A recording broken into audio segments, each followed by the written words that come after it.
Pero ano po ba yung mga practical tips na pwede nyo magbigay doon sa mga nagsisimula pa lang ng calligraphy?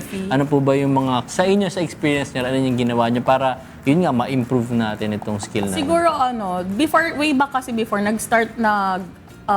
nag-attend ako ng workshop to have more experience tsaka knowledge kung paano ba talaga yung tamang technique sa pagkakaligraphy. And ang pinaka way talaga is to practice.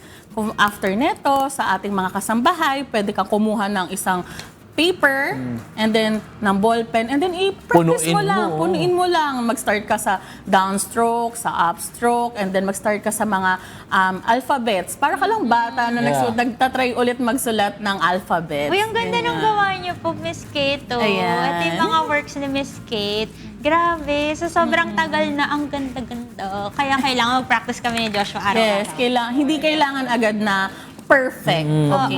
Pero sa paghawak po ba nito, kasi napansin ko yun, nagbago ako ng parang hold ko dun sa pen. Kasi usually, pag nagsusulat ako ganito.